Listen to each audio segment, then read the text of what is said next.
Salut à tous et bienvenue dans cette nouvelle vidéo.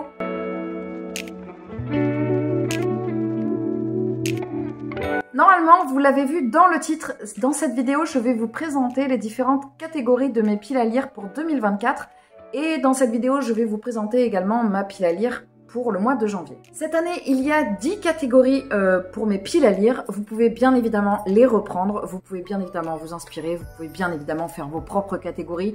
C'est complètement libre, n'hésitez pas si vous avez envie de les adapter ou même de les prendre telles quelles. Mais par contre, si vous le faites, n'hésitez pas à me le dire pour que je puisse voir les constructions de vos piles à lire. J'aime bien regarder les vidéos de piles à lire, voire même voir ce que les gens ont pu mettre dans différentes catégories.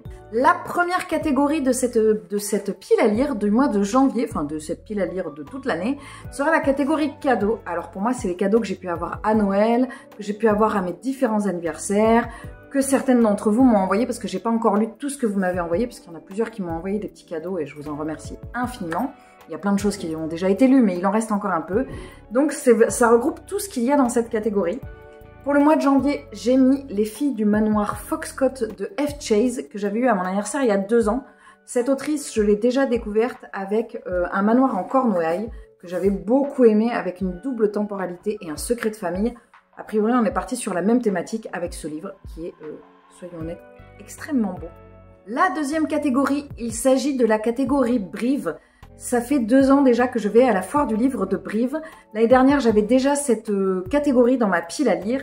Et du coup, je la remets parce que généralement, je prends entre 10 et 12 livres à la foire du livre. Là, j'ai mis, je n'ai pas tout lu d'ailleurs de l'année dernière. Et d'ailleurs, le titre que j'ai mis, c'est un que j'avais acheté l'année dernière. Il s'agit de Dune, le premier tome, Le souffle de Manon Fargeton. C'est une trilogie plutôt young adulte que j'avais envie de lire et qui d'ailleurs aurait dû y passer il n'y a pas longtemps. Mais bref, je n'ai pas eu l'occasion. Je crois qu'on est sur de la fantasy. Oui, a priori, on est sur de la fantasy. Il y a une histoire de don, donc je pense que c'est ça. La troisième catégorie sera composée des services presse. Cette catégorie, je l'avais également en 2023.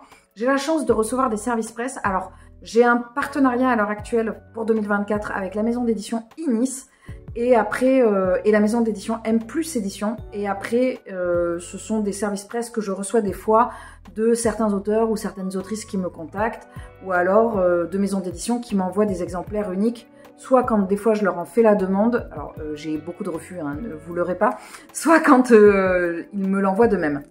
Pour cette catégorie, au mois de janvier, j'ai mis Le château de Hurle de Diana Wynne Jones, que j'ai commencé à lire, c'est pour ça que vous voyez mon marque-page qui pendouille, chez Inis Édition. Ici, on est sur le titre qui a inspiré le Miyazaki, Le château ambulant. J'ai commencé à lire hier et je vous avoue que pour l'instant, j'aime beaucoup. Ça ressemble un petit peu à... c'est comme une forme de conte. Pour l'instant, on est quand même très proche du dessin animé. La quatrième catégorie, je ne sais pas si je l'avais déjà, mais je pense que j'en avais une un peu similaire. Il s'agit des livres qui composent ma pile à lire, des livres que j'achète à ma sortie de juillet. Ça fait déjà 3 ans que mon ami Camille et moi, nous faisons une sortie livresque au mois de juillet. Donc les 2-3 derniers mois avant, je n'achète plus du tout de livres. C'est très dur, mais j'y arrive. Et du coup, je mise tout sur cette sortie de juillet. Là, j'ai mis un titre que j'ai acheté cette année, le 2e tome des Voleurs de fumée de Sally Green, Le monde des démons. Je ne vous ai pas précisé, il me semble, mais cette année, les titres qui composent chaque catégorie ont été choisis par les personnes du Patreon. En fait, chaque mois, chaque mois, elles ont des livres, elles ont 4 livres qui correspondent à chaque catégorie et elles votent pour le livre qu'elles ont envie de me voir lire ou qu'elles me conseillent de lire. Bon là, je suis hyper contente parce que j'avais envie de continuer cette saga, voire même de la terminer. Je sais pas si c'est pas une duologie. Et donc en fait, je me laisse complètement guider par leur choix. Pour la 5e catégorie, je l'avais déjà dans ma pile à lire 2023, celle-là aussi. Il s'agit de la pile à lire de la catégorie suite de saga. Alors cette année, j'ai vraiment envie de terminer certaines sagas. Là, je suis en mode vraiment, il y en a certaines, il faut que je les avance, voire que je les termine. Bon, j'avais déjà cet objectif en 2023, j'ai quand même bien avancé. Là, elles ont choisi un titre d'une série qu'elles adorent et dont elles me parlent tout le temps. Donc forcément, j'étais sûre qu'elles allaient le choisir. Mais en même temps, ça s'est joué à peu de choses. Elles m'ont conseillé le 2e tome des Détectives du Yorkshire, Rendez-vous avec le mal de Julia Chapman. J'avais beaucoup aimé le tome 1 et je crois que je l'avais lu en 2022, donc l'année a passé et je n'ai pas lu ce tome-là, qui dort dans ma palle depuis un moment. J'avais acheté l'occasion, j'étais super contente juste après la lecture du tome 1 et puis comme souvent, après, ça dort dans ma pile à lire. Une nouvelle catégorie cette année, c'est le vote YouTube, c'est la 7e catégorie. Cette année, je vous propose tous les mois de voter pour un livre. Pareil, vous avez une photo de ma main, généralement, avec 4 livres posés dessus. Et après, je mets un vote. Et le principe, c'est que vous allez voter pour la lecture de cette catégorie. Cette année, ce mois-ci, ça a été assez tranché. Alors, je vous ai pas dit, mais les 4 livres que je vous ai proposés, ce sont des livres qui m'ont été offerts par Barbara dans le cadre de mon swap de calendrier livresque. Vous avez choisi Un bûcher sous la neige de Susan Fletcher, qui était, je crois, mon premier livre, ou deuxième livre que j'ai eu dans mon calendrier. C'est un livre que j'ai envie de lire depuis hyper longtemps, qui me tente énormément, donc je suis très très contente de ce choix. Et normalement, je le lis la semaine prochaine. Je ne mets pas les dates de mes lectures communes qu'on organise avec le Patreon, parce que c'est vrai que je les réserve un petit peu aux personnes du Patreon. Ne m'en voulez pas, c'est vraiment comme ça que j'ai mon organisation, je suis désolée. Mais en tout cas, si vous souhaitez lire certains titres, n'hésitez pas à me contacter et à ce moment-là, je vous dirai quelles sont les dates pour chaque livre. Même si je ne mets pas toutes les dates d'un coup, je vous invite évidemment, si vous le souhaitez, à venir nous rejoindre sur certaines des lectures communes avec grand plaisir.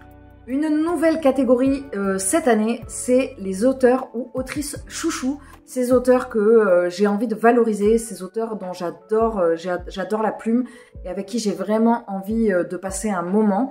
Et ce mois-ci, j'avais pas mal de... Voilà, c'était 4 auteurs que j'adore vraiment. A été choisi le 3e tome de la librairie, donc la charmante librairie des amours lointains de Jenny Colgan. Si vous avez suivi ma vidéo sur mes coups de cœur 2023, que je vous mettrai par là, peut-être, si j'y pense, j'ai eu un coup de cœur pour le tome 2. J'appréhende un petit peu la lecture du tome 3, mais j'essaye de ne pas trop en attendre. Après, je les enchaînerai pas parce que je l'ai lu en novembre. Alors moi, il y a juste un truc, c'est que j'aime pas du tout les couvertures de Jenny Colgan. Je comprends pas cette espèce de... Je sais pas. Si j'avais dû me fier uniquement à la couverture, je ne serais jamais allée vers ce titre. Évidemment, j'ai oublié une catégorie, donc tant pis, c'est pas grave, je vais faire un petit arrêt sur image et je vais revenir un petit peu en arrière. La 6e catégorie, c'est la catégorie Tentation, qui était également dans mes catégories 2023. C'est des livres que je viens mettre de temps en temps quand vraiment ils me tentent de ouf.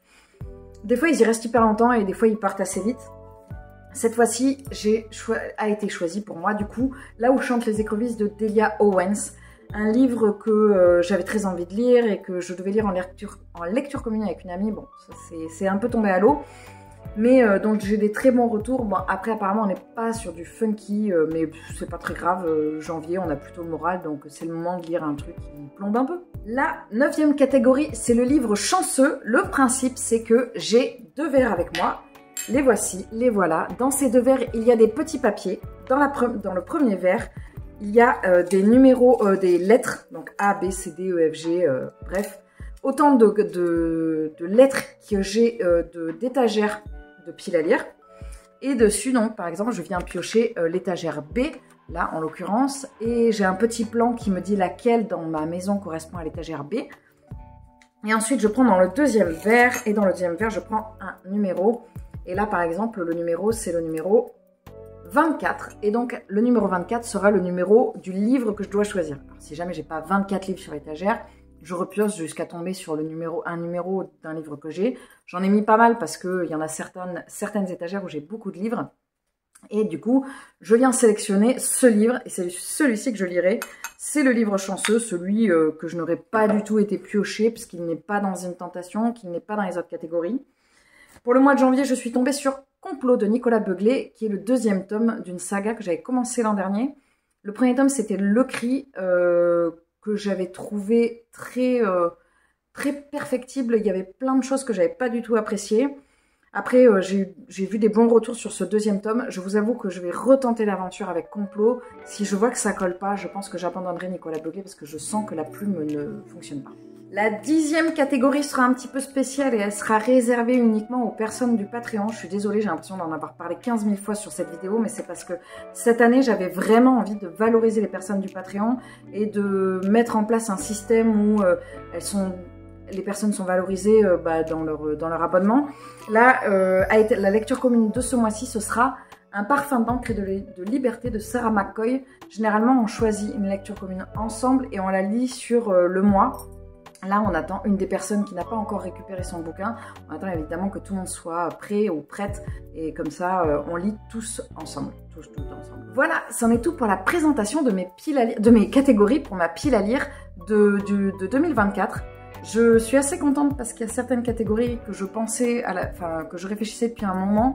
Et je trouve qu'elles sont plutôt équilibrées.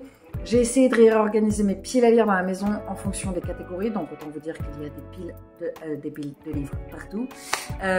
Et ça me donne, voilà, mon petit plaisir, c'est vraiment d'aller chercher les 4 ouvrages que je vais mettre par catégorie et qu'ensuite je vais mettre en post sur le Patreon et qu'ensuite je vois ce qui est choisi. C'est très, voilà, c'est très surprenant, mais c'est que du bonheur. N'hésitez pas à me dire en commentaire s'il y a des livres que vous voulez faire en lecture commune. Vous pouvez m'envoyer un message privé sur Instagram ou alors me mettre un petit commentaire, mais le plus pratique c'est sur Instagram parce que c'est là que je fais les lectures communes. J'espère que cette vidéo vous aura plu. Il ne me reste plus qu'à vous souhaiter une très bonne journée, une très bonne semaine, un très bon mois, une très bonne année. Je vous dis à très vite dans une prochaine vidéo. Salut!